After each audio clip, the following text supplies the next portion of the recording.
Meu espírito puro, Edson Moreno. Como é que tá você, meu amigo? Oi, Josias, boa noite. Boa noite a todos que se encontram aqui conosco já.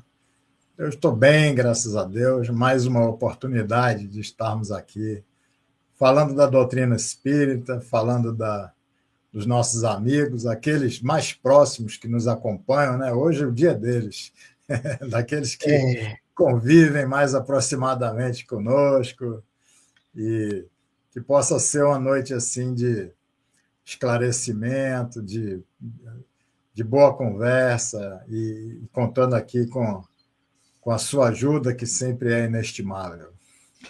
meu amigo, eu agradeço imensamente seu carinho, seu afeto e você, sua disponibilidade de estar aqui conosco, porque é sempre assim um prazer imenso. Você é muita cara dessa conversa espírita que a gente já vai aí mais de 3 anos. Já não sei mais quantos programas, que aí eu não sei onde é que eu vejo isso, é Carlos que vê, mas é de uma responsabilidade imensa e nós temos muita coisa que já falamos e depois, um dia desse, me arrepiei todo só de pensar nas consequências. Então, temos muita responsabilidade quando aqui estamos, mas a conversa ela surgiu exatamente com o objetivo com muito carinho de trazer a doutrina de uma forma assim mais leve, mais solta, nada de sisuda, nada de palestra. E ao longo desse tempo todo a gente trouxe amigos espíritas. A gente não trouxe títulos acadêmicos, títulos profissionais. Nós trouxemos amigos espíritas para conversar sobre o espiritismo, longe do púlpito e perto do povo. É isso. Você Já, que já chegou. te agradeço a minha colocação nessa categoria de amigos. Eu fico muito honrado de ser seu amigo e amigo do céu. Viu? Muito Pode ter obrigado. certeza disso, Edson, pode ter certeza disso. Lhe estimamos muito, muito, muito carinho, muito carinho. E agradecemos a confiança e a sua disponibilidade sempre. Você que chegou agora, nós estamos aqui transmitindo pelo nosso canal. Não é mais TV7, mas a gente sempre lembra e manda um abraço em qualquer tempo que alguém possa entrar em nosso canal, ver.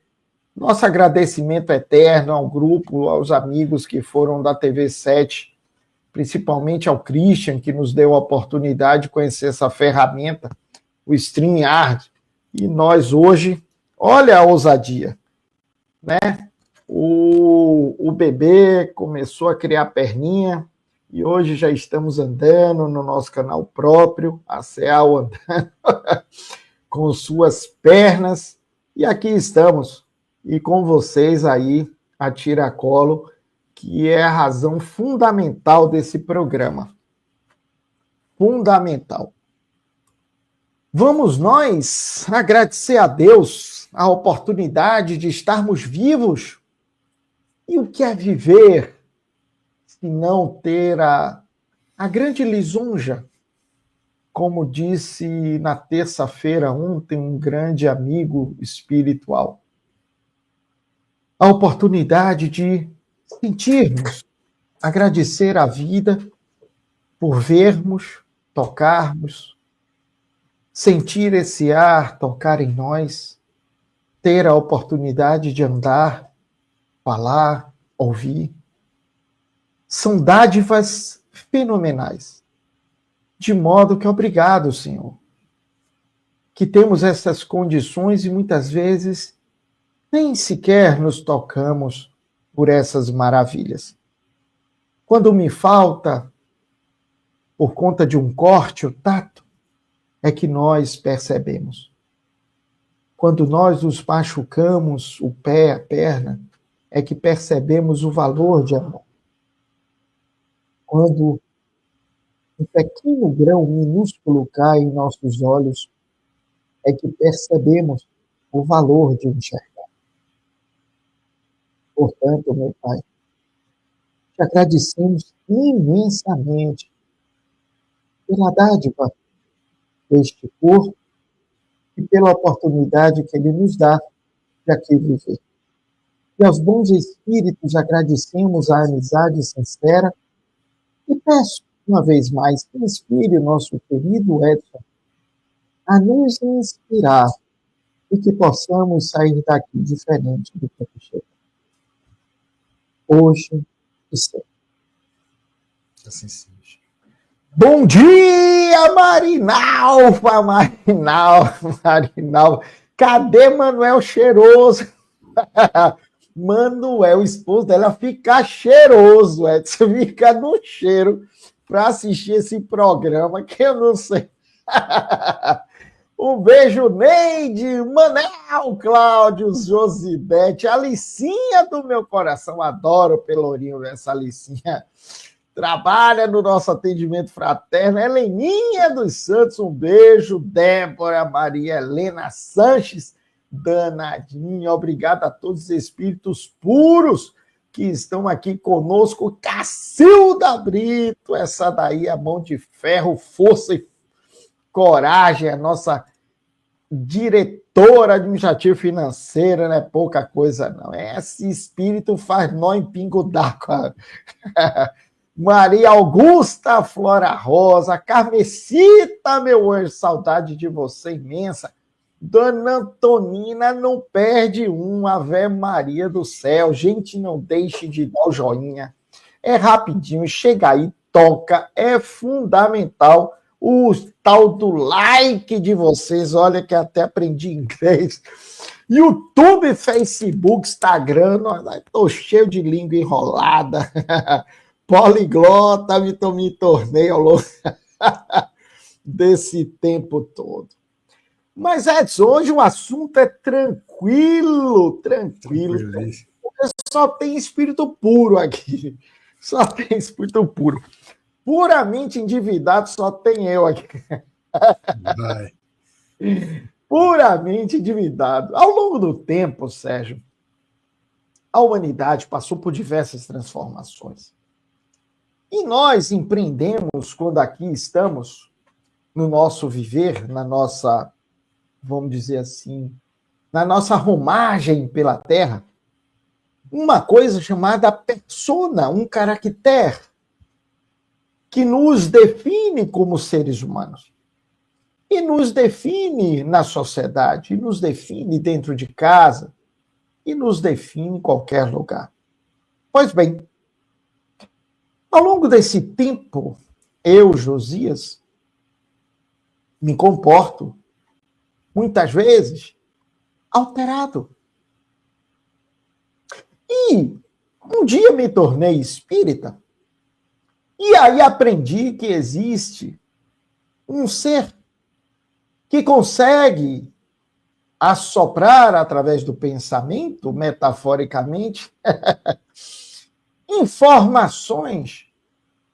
E aí Josias diz logo, opa, não fui eu, Sérgio, viu? Edson. Sérgio, Ave Maria, Sérgio. É o meu cliente, está na minha mente. Edson, Edson, te desculpe, mas não fui eu, não. Foi o meu anjo que não é da guarda. Ele assoprou, Edson, e foi ele que me fez brigar com você. E muito dessa característica eu aproveito, Edson, para tirar o chamado corpo fora, ou deixar de assumir personalidade, ou assumir a responsabilidade que me cabe. Porque o tal nome que demos, o obsessor, é o chamado responsável pelo meu ataque de fúria. Ou ele é o responsável pela alteração da minha personalidade. E é ele, muitas vezes, que causa problema em minha vida, né? Porque ele interfere, Sérgio, e ele tem um poder de me dominar e me traz consequências gravíssimas. Pois bem, é verdade, Edson, que de fato eu posso alegar essa conduta que não é minha, e sim dele, para assim deixar de assumir responsabilidades que são inerentes ao meu livre direito de viver e colocar a culpa no tal obsessor, uma vez que ele tem mais poder do que eu? É falso ou verdadeiro? Na verdade, não é verdadeiro, mas também não é falso. Porque a vida é complexa. Óbvio que a gente não pode estar eximido daquilo que a gente fez. Óbvio que assim temos que assumir as nossas responsabilidades, mas também não podemos, por outro lado, desprezar que não vivemos sós, né? Que vivemos ao lado de outros seres, os quais não vemos, né? Lá no Livro dos Espíritos está lá dito que os espíritos se misturam, Kardec pergunta, né? Se eles se misturam nas nossas ocupações e prazeres, e os espíritos dizem que eles, os vulgares em especial, estão sem cessar ao nosso redor e tomam parte muito ativa, excitando ou moderando as paixões. Daí a gente pode perceber que temos um aspecto da nossa responsabilidade, porque são nossas as paixões. Mas existe também um aspecto de uma influência externa no momento em que eles estão excitando ou moderando essas paixões que nós carregamos, né? No Livro dos Espíritos também tem uma pergunta que fala sobre a influência dos espíritos nos nossos pensamentos e nas nossas ações. Essa é muito interessante, né? Porque a famosa 459? essa é muito interessante, porque a resposta é muito mais do que acredita, porque frequentemente eles vos dirigem. E essa resposta é tão interessante porque, não sei se você tem conhecimento do experimento de Kardec no teatro. Ele relata na Revista Espírita que ele tinha uma certa resistência em aceitar essa ideia de que muitas vezes os espíritos nos dirigem. E ele vai para um teatro com um médium vidente e com o espírito que tinha dito que ia provar a Kardec que muitas vezes eles nos dirigem. E eles se sentam na parte inferior do teatro, Kardec, o médium vidente, e o espírito diz ao médium vidente: diga a ele se ele está vendo aquelas senhoras, duas senhoras no balcão, e se ele acha que eu tenho como, elas parecem estar muito interessadas na peça que está sendo apresentada. Veja se ele acredita, se ele acha que eu posso retirá-las do teatro. E aí, se ele quiser, vamos fazer esse experimento. Kardec aceita, e o médium vidente diz: olha, o espírito está lá conversando com as duas senhoras. Falou uma coisa no ouvido de uma, esta conversa com a outra, as duas conversam, o espírito fala mais alguma coisa, elas entabulam ali uma conversação, dali a pouco elas pegam suas coisas e se levantam do teatro e vão embora. Então, Kardec relata isso na Revista Espírita, e o interessante disso é que ele fala que isso é uma experiência que ele fez no sentido de testar essa questão, se eles influenciam nos nossos pensamentos e nas nossas ações. Agora, é muito interessante a gente pensar nessa questão, porque a gente já percebe um detalhe que é sutil, mas é um detalhe que é fundamental.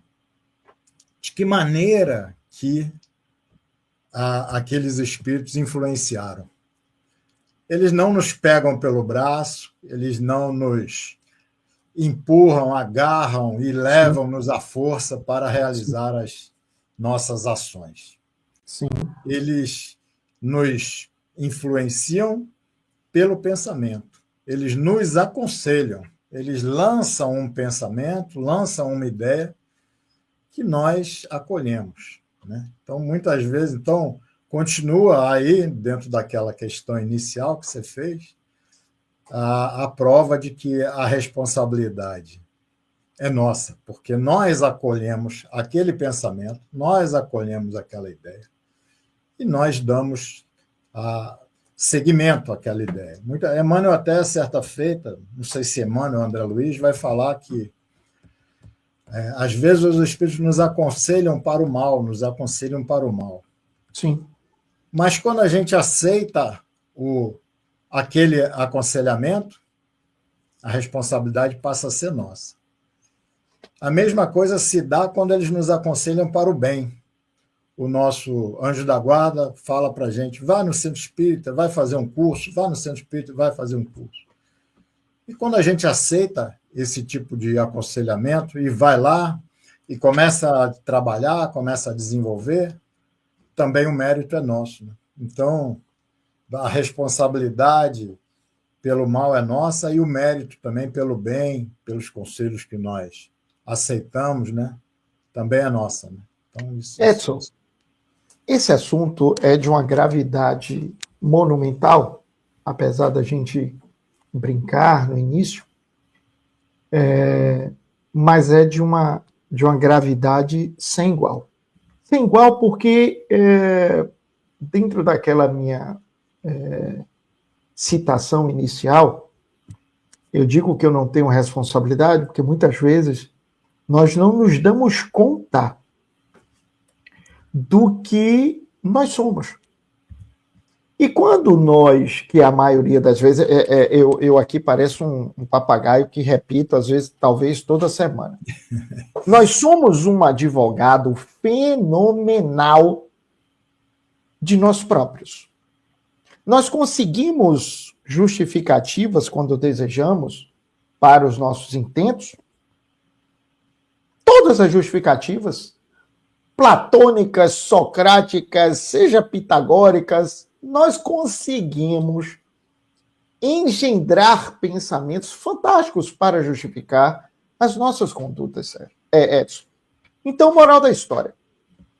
Quando você traz, e é muito interessante essa pergunta clássica da 459 e as respostas, de ordinário, são eles muitas vezes que vos dirigem. O que eu quero dizer com isso, e eu brinco, é que nós pegamos esse gancho, Edson, e tiramos o corpo fora da responsabilidade. Porque eu adorei o vocábulo que você trouxe, eu acho que foi inspirado literalmente. Você trouxe o vocábulo paixões. O que seria, ou o que vem a ser estas paixões? Que não muitas vezes a forma equivocada ainda que nós temos de olhar e proceder na vida. Correto? Correto. Então, se eu tenho este ainda equívoco em minha personalidade, Edson, eu não posso culpar Edson Moreno, tá lá Josias e Edson, e os dois estão lá na ponte, e lá tem um rio. E aí Josias sobe na balustrada e tá Edson de carro. Pula, pula. E Josias tá lá, acho que eu vou pular. E Edson tá lá, pula, pula. A responsabilidade de pular é minha. Edson pode falar. Mas, na verdade, o ato é meu. Né? O ato é meu. Você tem a parcela que você está me incitando. Mas o que eu quero dizer com isso é que muitas vezes eu percebo, dentro de processos de trabalho espiritual, e aí eu costumo dizer, Edson, todo trabalho, todo, eu não estou dizendo que é a sala mediúnica. Todo o trabalho de uma casa espírita é espiritual. Na cantina, na recepção, tudo você tem uma responsabilidade imensa e muitas vezes nós não damos conta. Então, Edson, moral da história, o espírita tem que lembrar de que nós, a tal da reforma íntima, é efetivamente as minhas paixões que eu tenho que controlar. E aí, eu tenho consciência disso? Mas, assim, é uma pergunta difícil, né? É uma pergunta difícil. Primeiro, assim, eu vou falar para você que, assim, você me disse que todo o trabalho no Centro Espírita é um trabalho importante. Eu considero o Centro Espírita, isso eu acho muito legal de falar, porque eu considero o Centro Espírita como, assim, um feixe de vara, porque tem aquela simbologia de que uma vara sozinha, ela realmente não tem nenhuma força para você fazer nenhuma... Mas quando você junta, tem um feixe de varas, você ali tem uma estrutura, você tem uma força que ela é capaz de arrebentar grandes coisas e sustentar grandes coisas, entendeu? Porque é um feixe de varas. E eu, assim, faço palestras em muitos centros, tem ano que eu visito mais de 30 centros diferentes, e eu tenho essa, assim, uma coisa que eu coloco na minha mente, que esse meu trabalho de palestra, porque às vezes parece que é difícil ou que é simples, assim, mas é um trabalho que, assim, eu ando 10 quilômetros, chego lá, entro, saio 1h15, 1h30 depois, vou embora, mas é um trabalho que eu entendo que ele tem uma consistência, eu entendo que eu sou uma vara, eu sou uma vara que estou juntando essa vara numa casa, em outra casa, em outra casa, em outra casa. Então, tem ano que a minha vara esteve presente no feixe de mais de 30 casas diferentes. Então, assim, eu sou um elemento construtor dessa doutrina, entendeu? Então, assim, o mérito que eu tenho não é saber mais, saber menos, falar isso, aquilo. O mérito que eu tenho é essa minha boa vontade de ser um elemento que vou estar aqui em vários locais. Agora, a segunda parte que eu quero falar é assim, porque a gente tem que entender, né? Eu acho que é importante a gente entender isso, porque tudo é um processo.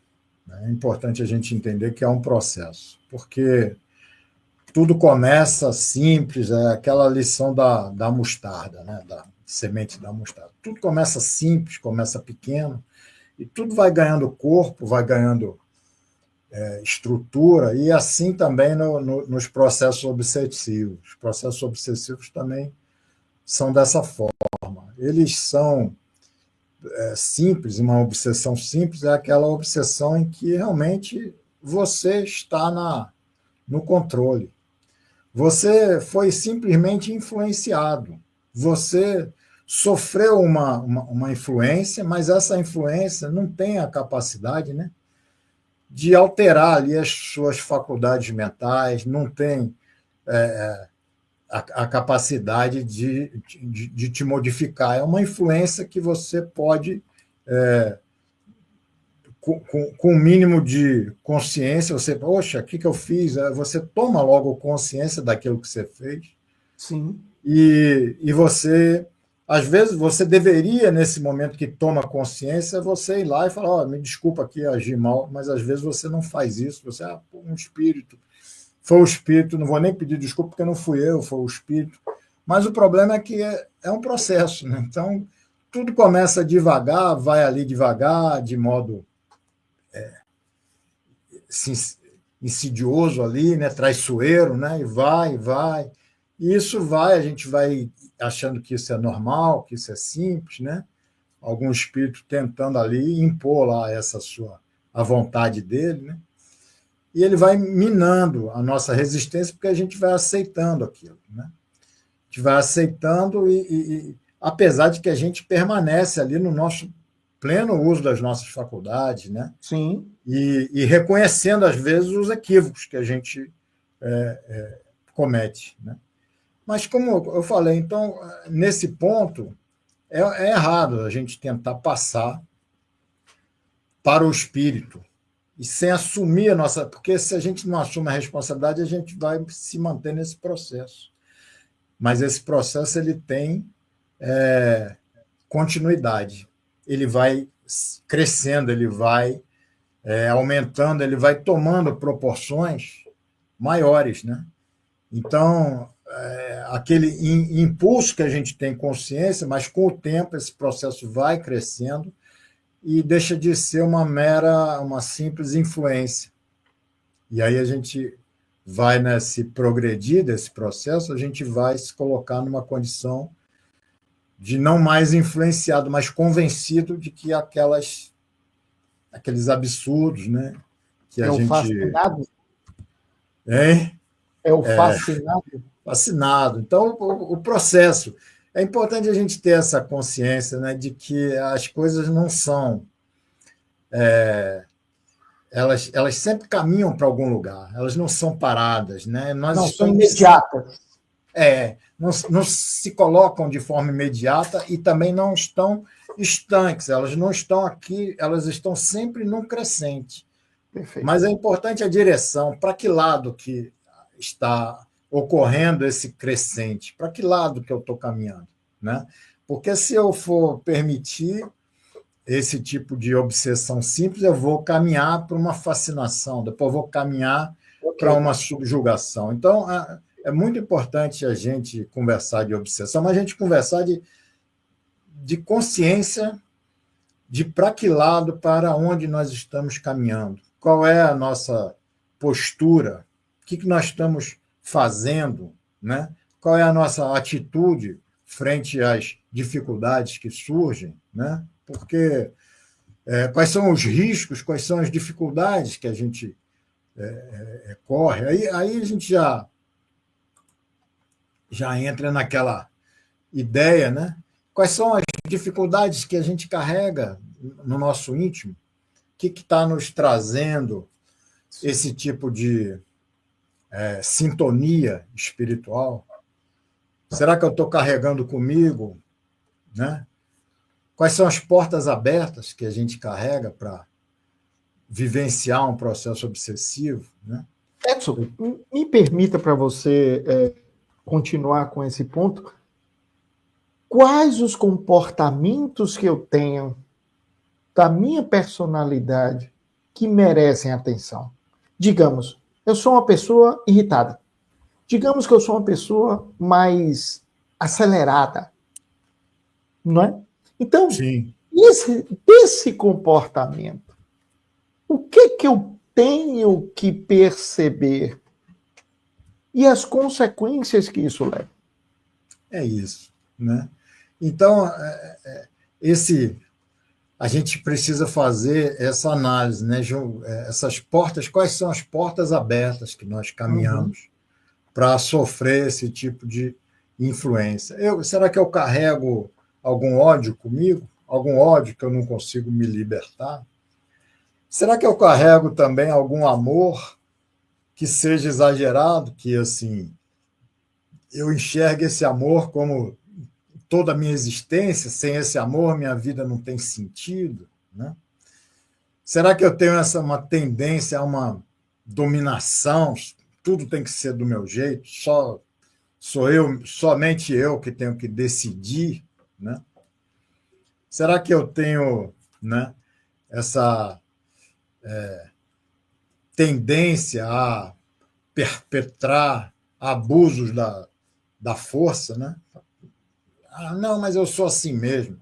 É porque eu sou assim, é porque eu sou grosso, é porque eu sou isso, né? Será que a gente tem essa tendência, né? Então, a autoeducação, será que eu sou ciumento, né? Se o ciúme me corrói? Então, a gente tem várias dificuldades, né? Que são essas nossas dificuldades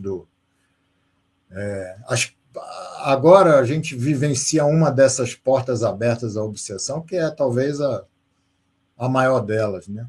Porque antigamente a gente vivenciava as paixões guerreiras, a gente queria ir para a guerra, fazer guerra. E agora são as paixões políticas, né? As paixões políticas são as maiores portas abertas à obsessão, porque as paixões políticas fazem com que você não tenha mais nenhuma relação saudável com a sua família. Os grupos de família se desfazem, as festas de confraternização viram locais de dificuldade, né? Então, É mesmo. É uma nessa, loucura. né? É uma loucura isso. Uma Loucura, loucura, loucura. Você não Nosso, pode falar nada que isso pode virar um problema. Interessante isso. né? O fanatismo que a gente carrega, né? Incrível. Né? Então Edson, vamos lá. A leitura que eu faço do que você acabou de me dizer é o seguinte: me corrija se eu estiver equivocado. A partir do momento que eu tenho um ser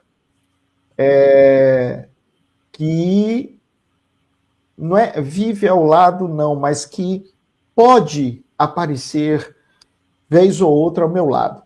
E, de certa forma, ele compreende uma fraqueza do meu comportamento. Então, significa que esta fraqueza é a porta aberta para que eu me sinta influenciado por esta ideia ou alimentado por esta ideia. É isso? É isso, alimentado. André Luiz tem uma frase que vai dizer que o espírito é constrangido a viver no centro das suas criações, respirando a atmosfera mental que ele estabelece para si em qualquer distrito do universo, ou seja, aonde a gente estiver, na Terra, em Júpiter, onde que a gente tiver, a nossa atmosfera mental é a mesma e a gente vai estar, de uma certa maneira, por essa atmosfera mental, criando esse universo ao nosso redor e nos sintonizando, vivendo dentro dessa atmosfera e nos sintonizando com aqueles que conosco caminham. Né? Então, por incrível que pareça, esta sim, essa porta aberta, é uma coisa que carregamos, né? Todo o tempo. Né? Essa é, vamos dizer, que é a conta do destino, né? Que nós carregamos. Né? Essa é uma imperfeição moral. Mas, assim, todos nós, isso é uma coisa importante, porque todos nós carregamos imperfeições. Né? Todos Sim. nós temos as nossas imperfeições morais. Sim.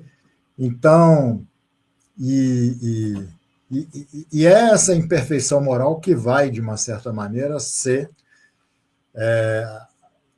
aquilo que vai ser aproveitado pelos nossos inimigos, por aqueles que procuram nos fazer o mal, ou vai ser essa nossa imperfeição, vai ser aquilo que nós vibramos e que vai, por conta dessa vibração que nós emitimos, vai trazer até nós as criaturas que também se identificam com esse tipo de vibração. Né? O André Luiz tem um livro, né? Ação e Reação, né? Que é muito interessante, que lá a gente tem o caso Antônio Olímpio, né? E o filho Luiz. Né? E, assim, o que é interessante dali é que o filho, o Antônio Olímpio é uma história grande, eu não vou entrar nela, porque o Antônio Olímpio assassinou os dois irmãos, e os dois irmãos se transformaram em obsessores dele e de seu filho. Ele já tinha desencarnado, Antônio Olímpio, e o filho ainda encarnado, tomando conta de uma fazenda. E aqueles espíritos, eles identificaram ali no filho do Antônio Olímpio, no Luiz, identificaram ali a dificuldade que ele tinha. Ele era... me esqueço agora o nome, mas ele era...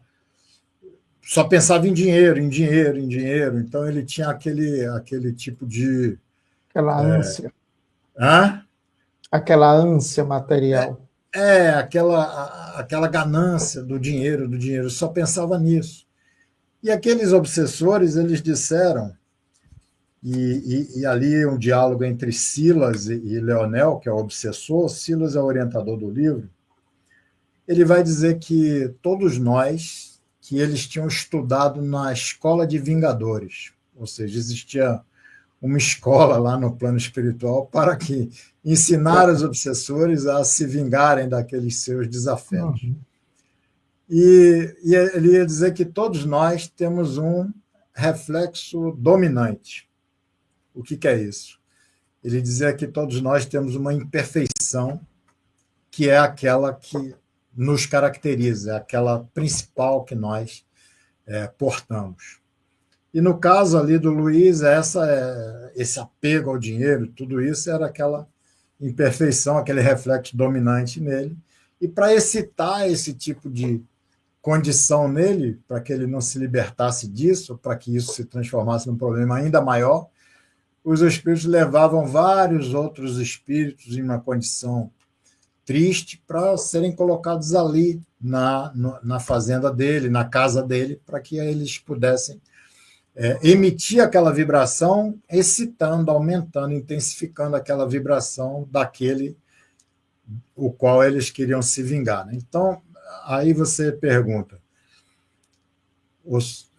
fica bem claro para nós que todos nós temos uma imperfeição maior que nos caracteriza, um reflexo dominante negativo que nos caracteriza. E é esse onde nós somos atacados, é por esse que nós somos obsidiados.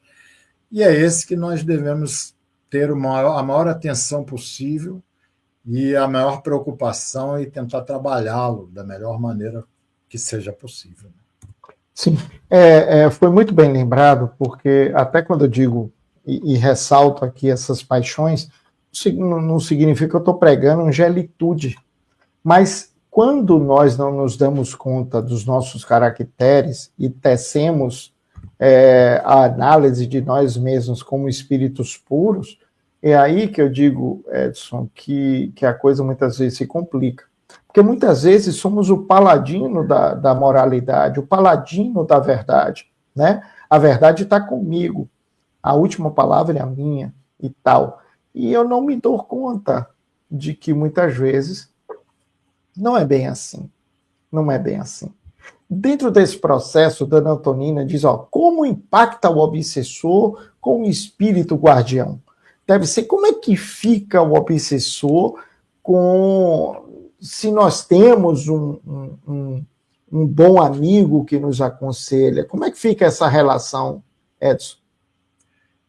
Né, assim, é como se nós tivéssemos ali dois amigos, um nos convidando para uma atitude, uma postura, uma vivência, um comportamento, e o outro nos convidando para outra atitude, outra postura, outro comportamento, outra maneira de viver. Então, assim, no fim das contas, o nosso anjo guardião não nos impõe nada, não nos leva à força a nada. Ele está ali para nos orientar e ele permite que nós tomemos as nossas decisões. Muitas vezes, nossas decisões são desfavoráveis àquilo que o nosso anjo guardião nos orienta, aquilo que ele nos fala, porque nós somos realmente espíritos difíceis.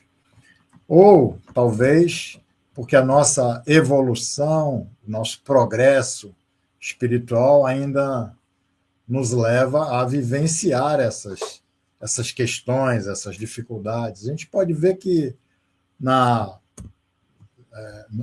Terra, assim, no momento que nós vivemos, o que tem mais audiência, o que tem mais... Nossa.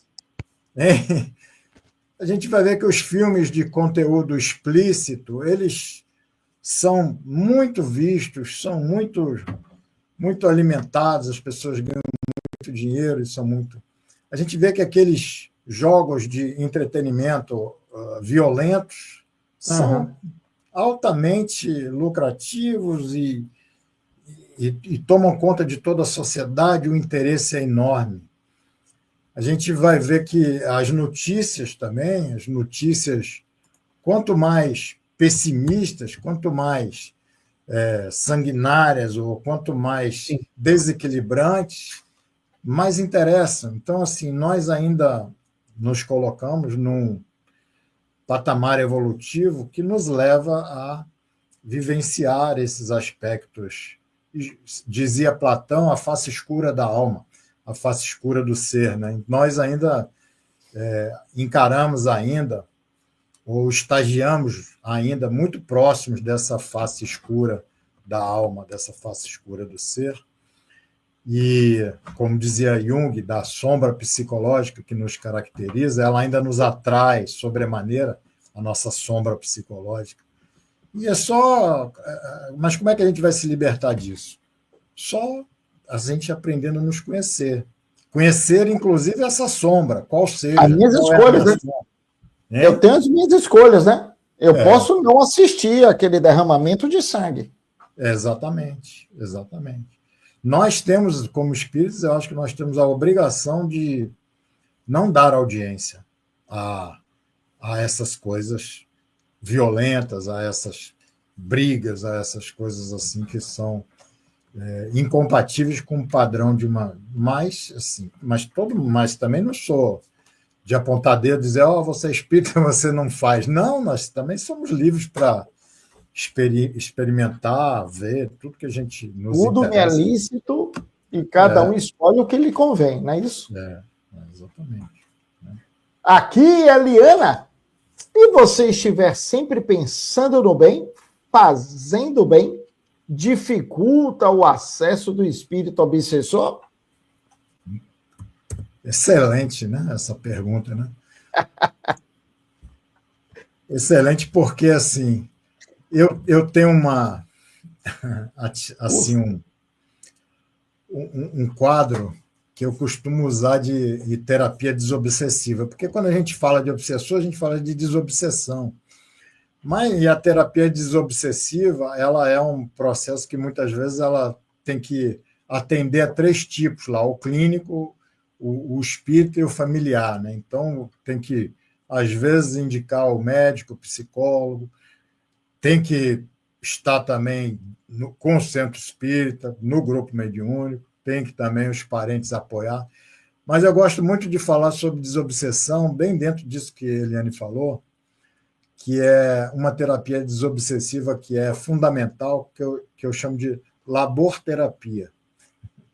Porque a ocupação da mente, a ocupação do corpo, porque nenhum obsessor gosta de ficar em frente a um tanque lavando roupa. Então, se estiver muito obsediado, se estiver com os pensamentos muito atrapalhados, se o obsessor estiver tomando conta da mente com uma ideia única ali, porque eles adoram a monoideia, sim, a melhor coisa que se pode fazer é trabalhar, porque parou ali lavando louça, ele desiste. Não vou ficar aqui não, ele vai para outro lugar. Então, essa laborterapia é importante. Importante a gente sempre também, para a gente não ficar como uma presa fácil como a gente tem aquele reflexo central, aquela ideia dominante que eles tentam nos atacar, a gente ter uma diversidade mental, a gente fugir de uma ideia única, a gente poder transitar com a nossa mente, aqui, ali, acolá, a gente ter vários interesses, interesse diverso, interesse de esporte, interesse de determinado tipo de literatura, determinado tipo de peça, e a gente abrir os nossos interesses, fugir de uma ideia única, a gente assumir responsabilidades, né? Também não tem nada melhor para fazer um obsessor sair de perto da gente do que assumir a responsabilidade. Agora eu sou coordenador na cantina aqui do Centro Espírita. Ali o obsessor não vai ficar trabalhando na cantina do Centro Espírita, ele não está interessado nesse tipo de trabalho. Então, a gente assumir responsabilidades com trabalhos que sejam consequentes, que possam fazer o mundo melhor.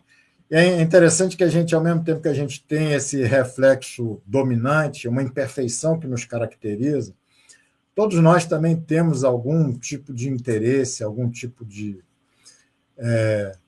de tendência de fazer alguma coisa boa, de pintar, de fazer crochê, de fazer alguma coisa que agrega valor ao mundo, à sociedade. Então, a gente, às vezes, atacar a nossa imperfeição com o inverso, com aquilo que nos dá prazer. Eu gosto de sentar e pintar e desenhar, eu gosto de fazer o meu crochê, eu gosto de... Então, a gente fazer também alguma atividade, né, que é fundamental a gente... A leitura que eu faço do que você está me trazendo, Edson, é o seguinte, aquela velha frase, mente vazia, oficina do nada, né? Então, a partir do momento em que minha mente está rebobinando, eu vou pegar Edson, eu vou pegar Edson, eu vou pegar Edson, eu vou pegar Edson, e alimento isso parado, sem fazer nada, ou em algo repetitivo, ou seja, eu só vou alimentar isso. Eu vou pegar Edson, eu vou pegar Edson, e só fico na cabeça, né? Exatamente. Então, o que você está me trazendo é, ofereça o contraponto em sua vida. Ofereça algo e saia do mesmismo. Para que você quebre o paradigma da monoideia. É interessante, muitas vezes, quando a gente está com raiva, quer ver? E você está pensando, não precisa ter raiva, mas até naquela tensão de uma discussão, aí você pega um ônibus, você está lá sentado na cadeira, você não vê os vários pontos até você ou passar do seu ponto, ou quando chegar no ponto, tomar um susto, eita, vou descer aqui. E você não se lembra de nada do caminho. Assim como você está dirigindo. Parece que o carro vai no automático. Você só acorda quando chega no destino. Não sabe efetivamente. Você viu aquilo? Não. Você viu aquilo? Não. Você só foi. Porque você só ficou na monoideia e nada mais. Então é isso que você está me trazendo. E Joana tem uma frase muito interessante também, que ela diz o seguinte: diga-me onde andas e eu te direi com quem estás. Então, essa frase é muito boa, porque onde é que você anda? Me diz onde que você anda, onde você vai, e eu vou dizer com quem que está, qual o tipo de espírito, qual o tipo de energia que está com você, né? Então, assim, a gente refletir nessas nossas passagens, né? nessa nossa trajetória. Nós temos e, assim, é óbvio que a gente também não pode esquecer, falando aqui de desobsessão ou de livramento do obsessor, como é que a gente pode estabelecer uma distância dele? Assim, a gente não pode esquecer do Evangelho no Lar, né, que é fundamental para todos nós, da prece, que, assim, no mínimo diária, né, que a gente possa fazer. Sim. E buscar, né, o esclarecimento, buscar, assim, a gente ter um olhar mais... Os gregos tinham uma palavra muito interessante, que eles diziam o seguinte, eu não me lembro bem o nome da palavra, mas eles diziam que pessoas que tinham, assim, não estavam acostumadas a ver a beleza, a ver as coisas bonitas e a conviver com essas coisas bonitas, visualizar coisas bonitas, elas tinham o cérebro, de uma certa maneira, atrapalhado, tinham o cérebro danificado, que aquilo dificultava o crescimento dessas pessoas, que a gente tinha que ter uma vida em que a gente pudesse sempre estar nos aproximando do que é belo, do que é bom, para que a gente possa se desenvolver do ponto de vista espiritual, né? Do ponto de vista global do nosso ser. Né? Nós temos aqui, querido, Marinalva, minha linda, não esquecendo que podemos ser obsessor de nós mesmos, ou seja, a autoobsessão. Fale um pouco sobre ela. Na verdade, é isso, né? A autoobsessão é interessante, que a criatura passa a ser, assim, a opressora de si mesmo, né? Começa a estabelecer um campo de batalha no mundo íntimo, no mundo interior, né? E esse campo de batalha, às vezes, está tão intenso e que começa a provocar, inclusive, alterações no comportamento, físico e emocional, né? E isso é muito interessante porque muitas vezes também eu gosto de perceber essa ideia de que às vezes você chega perto de uma pessoa, a pessoa lhe agride. E aí a gente já tem que perceber que assim, o conflito íntimo na mente daquela pessoa, o campo de batalha no seu pensamento lá é tão grande, os conflitos são tão grandes que eles estão já transbordando da mente, estão se direcionando para aqueles que chegam perto, né? Então, as pessoas, elas, de uma certa maneira, se tornam seus próprios inimigos, né? André Luiz tem um livro, o livro Libertação, e lá no livro Libertação ele tem 2 casos de autoobsessão.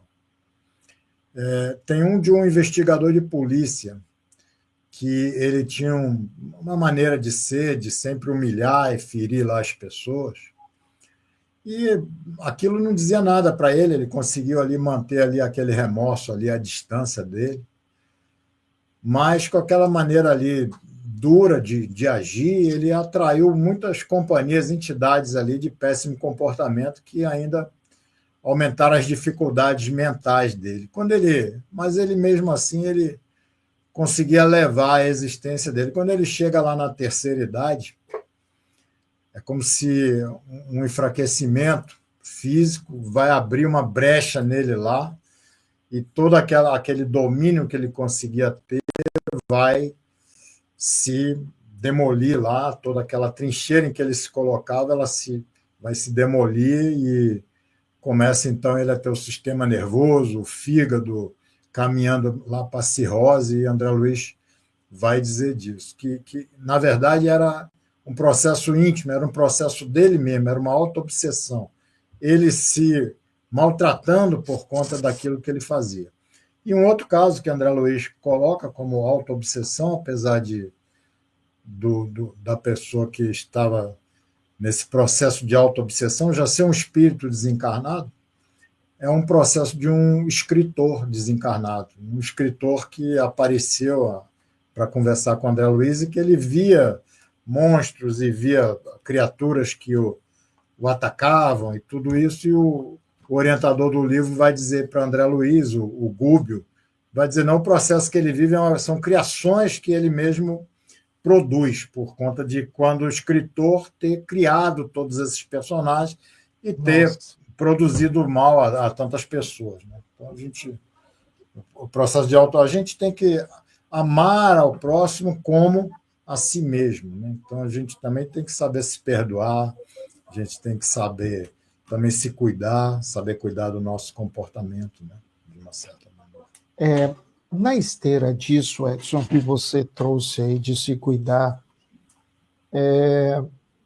a gente falou aqui sobre as paixões que nós temos e a gente sabe que ninguém ainda está com asinha suficiente para alcançar os píncaros do céu, né? Nós temos ainda necessidades comportamentais, emocionais a serem resolvidas. Ok. Mas é interessante falar se eu ainda tenho certos comportamentos, o outro ainda tem. E se o outro ainda tem, eu tenho. Se eu tenho e desejo que Edson consiga me olhar de uma forma mais amena, mais tolerante, mais respeitosa, mais amiga, mais compreensiva, mais amorosa, por que não? Né? Se eu desejo que Edson olhe para mim com perdão, com afabilidade, por que não retribuir? Por que eu tenho que olhar efetivamente com um tom de crítica? Por que efetivamente Edson tem que ser moldado como eu desejo que tenha que ser? Esse é o problema, Edson. E aí há os entrevérios. Seja na sala mediúnica, seja na cantina, seja no passe, seja no atendimento, seja em qualquer lugar da nossa casa. Nós não vamos encontrar espíritos puros. Nós não vamos encontrar aquele que vai falar tudo certinho. Agora, vai depender de mim? Que aí a gente abre a boca, não, eu quero viver Jesus. Mas como é que eu vivo Jesus? Eu vivo olhando os defeitos de Edson da hora que eu chego à hora que eu saio. É uma congruência.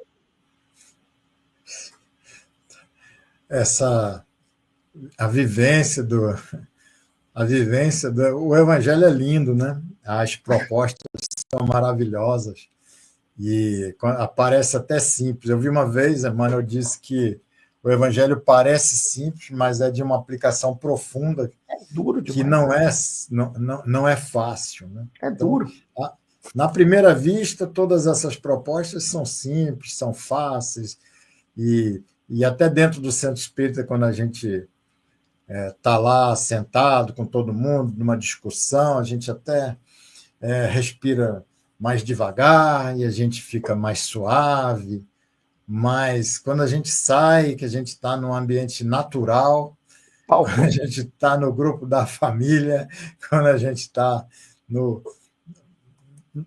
trabalho, defendendo às vezes o pão de cada dia, e que você vem, e que vem essa nossa face complicada ainda, em que a gente precisa de dominar, a gente quer conduzir, a gente quer ser vencedor, né? Porque fomos educados de forma equivocada, somos educados para vencer, para ganhar, e, de uma certa maneira, a vida nos frustra muitas vezes, e a gente, por conta de uma educação equivocada, a gente acaba sem saber como nos relacionarmos, né?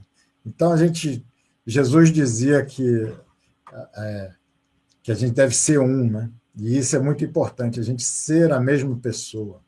Você ser a mesma pessoa onde quer que você esteja, seja no centro espírita, seja na família, seja no trabalho. E muitas vezes, para ser um, você precisa renunciar ao homem velho que existe em você. Você precisa aprender a integrar um pouco do exemplo de Jesus na tua maneira de ser e renunciando aos poucos àquela resposta que sempre dá, você saber calar, você começar um processo duro, um processo longo, um processo infindável de reconstrução de si mesmo, né? É fundamental que a gente possa pensar nisso, que a gente possa refletir nas propostas de Jesus com muito carinho e, principalmente, saber integrá-las em nós. Né? Meu querido Divaldo, uma vez quase funde minha cabeça em uma daqueles workshops que eu participei, e aí ele soltou no final uma pérola, no final de tudo. Aí essa eu não esqueci nunca. Passei o final de semana louco. Eu devo, mas não posso.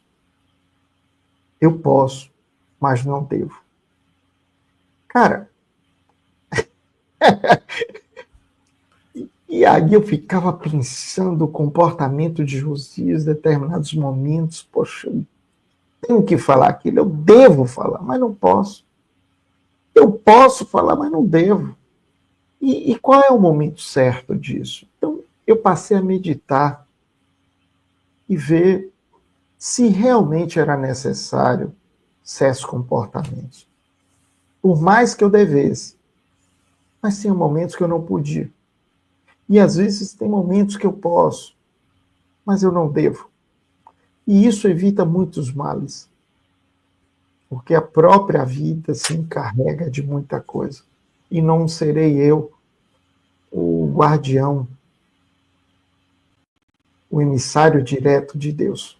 Eu sou apenas uma partícula da parte dele. Ademais, é muita pretensão. E às vezes a gente é muito pretensioso, Edson. É isso. Para finalizar, meu amigo, eu vou trazer aqui uma pérola e você comenta e a gente encerra. Eu achei isso muito interessante de Herculano Pires, do trecho do livro Mediunidade. E Herculano diz o seguinte: estamos sempre conversando sem o perceber. Muitos dos nossos monólogos são diálogos com outras pessoas ou com espíritos. Mensagem de Emmanuel e André Luiz, através de Chico Xavier, referem-se a inquirições mentais que certos espíritos nos fazem, seja para avaliar o nosso estado mental e ajudar-nos a corrigi-lo, seja para fins obsessivos. Um obsessor se aproxima de nós e sugere mentalmente o nome ou a figura de uma pessoa. Começamos a pensar nesta pessoa e a desfilar na mente os dados que possuímos sobre ela. O obsessor insiste e nós, sem percebermos, vamos lhe dando a ficha da pessoa com as nossas opiniões sobre ela. Ajudamos o obsessor sem saber. De outras vezes, ele pretende saber qual é a nossa posição em determinado caso de desentendimento a respeito de um seu amigo. Nós a revelamos e ele passa a envolver-nos num processo obsessivo. Por isso, Jesus aconselhou: vigiai e orai. Devemos vigiar os nossos pensamentos e orar por aqueles que consideramos em erro. Se fizermos assim, certamente nos livraremos de muitas perturbações e muitos aborrecimentos desnecessários. Muito bom, muito bom. E eu, assim, vou querer comentar aqui duas coisas. Eu achei sensacional o seu texto, mas assim, eu queria comentar que nosso processo evolutivo, nós começamos outro dia, nós começamos ainda há pouco. E a gente ali, como selvagens, a gente não dispunha de suprimento espiritual para pensarmos em termos diferentes ali daquela vida tribal. Então a gente se sentia incapaz da separação ali com a tribo, a gente assustado com todo aquele universo, aquela vastidão do universo, todos aqueles astros, e a gente confundindo, entendendo tudo isso como deuses, bons, maus.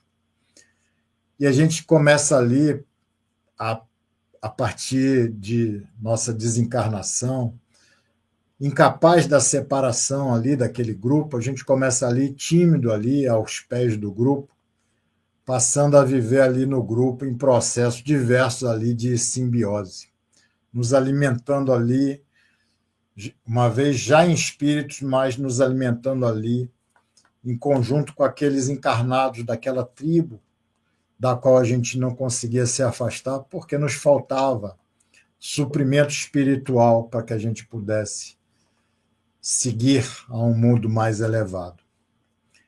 E esse texto é de André Luiz, e ele vai concluir para a gente, dizendo que muitos processos obsessivos, ainda hoje, eles se dão porque nós permanecemos ainda como selvagem, sem suprimento espiritual que nos permita seguir avante, construindo a nossa realidade espiritual. Então, que a gente possa ter suprimento espiritual para seguirmos adiante, concentrados em nós, nas nossas construções espirituais, porque cada um cuida de si. E a nossa relação, como dizia Madre Teresa, é entre nós e Deus. Então, que nós possamos seguir assim, nós e Deus, constituindo nosso suprimento espiritual e plantando e semeando bem. Obrigado, Josias, pela oportunidade. Obrigado a todos. A gratidão é minha, as pessoas estão agradecendo, eu é quem agradeço. Muito obrigado a vocês pela oportunidade. Edson, meu querido amigo, uma gratidão imensa, mais uma vez, por sua disponibilidade, por essa conversa, meu Deus do céu, despretensiosa, amiga, alegre, séria, suave, mas muito, muito, muito bacana, muito ordeira, muito importante. Do fundo do coração, agradeço imensamente você estar aqui, para mim é uma grande alegria. A todos os amigos, nosso muito agradecimento também a todos que estão aí, lembrando que buscamos sempre trazer lembranças e recortes do pensamento desta doutrina que nos faz pensar. O automatismo existe, nós temos ainda, como seres naturais, um processo evolutivo, instintivo, mas existe algo que se chama livre direito. Que possamos usar esse livre direito para o bem, para alcançarmos dias melhores, alegres, felizes. E a gente consegue. Todos nós conseguimos. Todos nós somos sementes do bem, porque somos filhos de um Pai que é amoroso e deseja o melhor para cada um de nós. Deus os ilumine e mais uma vez agradeço imensamente o carinho e a oportunidade. Esse programa é a razão de vocês existirem. Só existe esse programa porque vocês estão aqui. Muito obrigado e até a próxima semana. Saúde e paz a todos. Cadê a nossa mídia? Eu estou aqui.